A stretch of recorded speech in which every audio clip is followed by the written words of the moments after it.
Hello hello tout le monde, c'est Tissu sa bicyclette, j'espère que vous allez bien. On se retrouve pour une nouvelle vidéo où nous allons attaquer la première montée de l'impossible. Allez, c'est parti.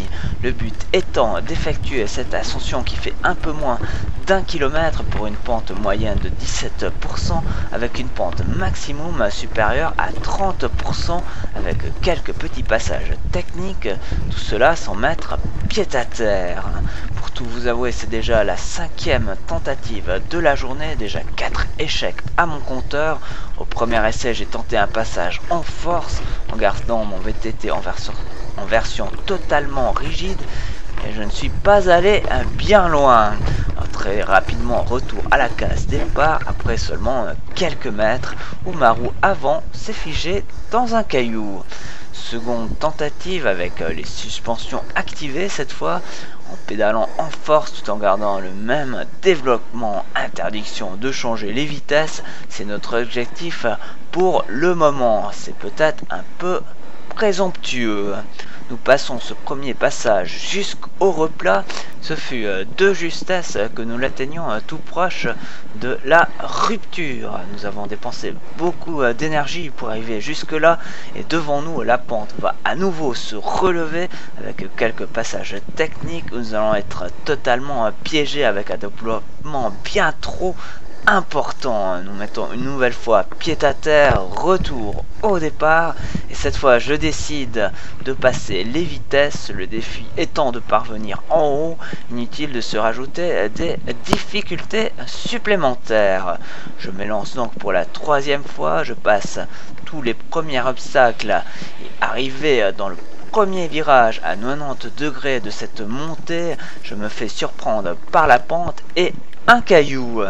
Dans un sursaut d'orgueil, je tente de lever ma roue avant pour tourner quasiment à l'arrêt en total déséquilibre pour un résultat décevant qui n'est autre qu'une chute pour un retour direct au début.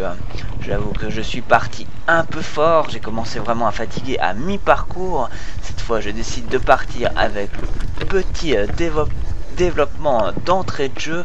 Le but est d'arriver en haut et pas forcément le plus vite possible. Je pars donc tranquillement, ne dépassant guère les 5 km/h sur les plus durs pourcentages.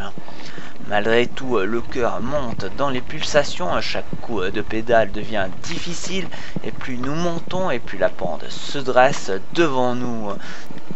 Nous nous élançons tout de même dans le double S dont nous avions de justesse manqué l'enchaînement tout à l'heure.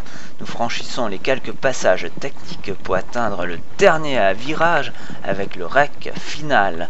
Nous parvenons à tourner avec peine dans ce virage en angle droit tout en dévers.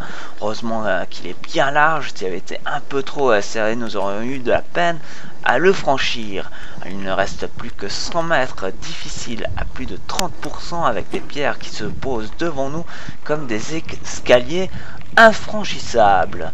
Nous manquons d'élan pour passer notre roue arrière qui patine et au lieu d'avancer nous reculons inexorablement dans la pente sur quelques mètres avant de décrocher notre pédale pour éviter de nous retrouver cul par terre au fond du virage.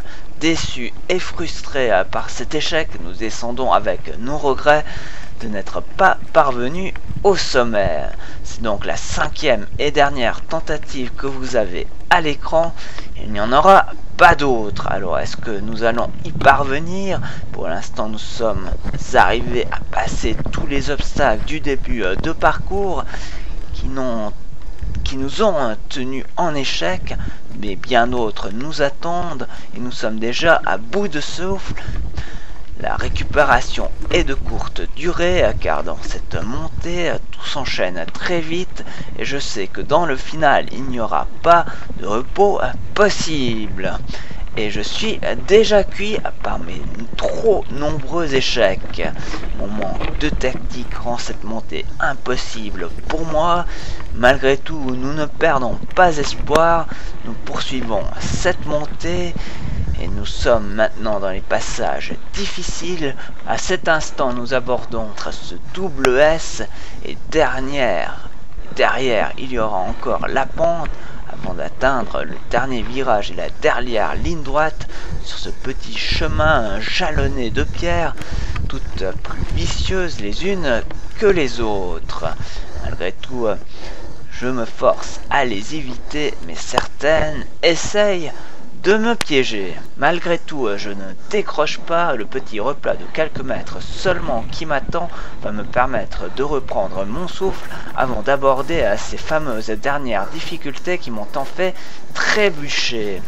Avant d'y parvenir, la pente me rappelle très vite sa présence, la moindre erreur et nous aurons perdu notre défi de gravir cette montée avec un vélo sans mettre pied à terre. Cela commence à être dur, je suis exténué, mon souffle est court, mes jambes sont lourdes, prêts à flancher à la moindre déclinaison bien trop importante. Ne me voyons pas forcément à l'écran et très difficilement sur mon compteur, mais nous sommes sur une pente à 23% et plus nous montons, plus le terrain se dresse devant nous pour atteindre des pourcentages stratosphériques qui vont dépasser les 30%, voire plus, tellement notre vélo est cabré, nous obligeant à nous pencher sur notre guidon pour ne pas nous retrouver à 90 degrés dans la pente. Je profite de ces instants difficiles pour préciser que les vues extérieures que vous avez pu voir ont été bien entendu tournées un autre jour. Cela paraît logique puisque j'ai une combinaison à manches longues et de plus je suis loin d'avoir les moyens techniques pour placer 30 caméras tout le long du parcours. Malgré tout, je ne les ai pas ralentis et cela donne une impression de facilité, mais attention, ne vous faites pas prendre au piège, la caméra écrase fortement l'image et à ce moment-là, je suis frais et dispo à passer en force ces quelques mètres. Il n'a pas toujours été évident de démarrer dans la pente car tel un dragster, je faisais patiner ma roue arrière sans parvenir à décoller. Pour la bonne cause, j'ai ralenti le dernier passage et ainsi nous donner une véritable sensation de difficulté. Bon, en même temps, j'ai pas eu besoin de beaucoup les ralentir tellement la pente le fait déjà pour nous et nous sommes dans le dernier virage que je passe de justesse. Cela s'est joué à rien pour que tout se termine ici. Et voilà, l'enchaînement final se profile devant nous. Je suis à la limite du rupteur, à difficile de réfléchir à cet instant comment l'aborder car nous n'avons plus véritablement le pouvoir de décider où notre roue avant va partir tellement nous sommes exténués. Je tente d'éviter le plus possible ce bloc de pierre redoutant un nouvel échec, mais je suis très vite ramené dessus. Heureusement cette fois ma roue arrière ne bloque pas et je réussis à mon grand soulagement à passer cette barre de pierre. Plus que 20 mètres et la pente va se radoucir. Et voilà, enfin nous parvenons au sommet complètement exténués mais heureux d'être au bout de cette montée de l'impossible qui maintenant ne l'est plus. Alors je vous dis un grand merci de m'avoir suivi et je vous dis à tout bientôt dans une future montée de l'impossible sur route ou dans le terrain. Nous le verrons bien, pour l'instant rien n'a encore été tourné. Allez, d'ici là, portez-vous bien, salut, bye bye.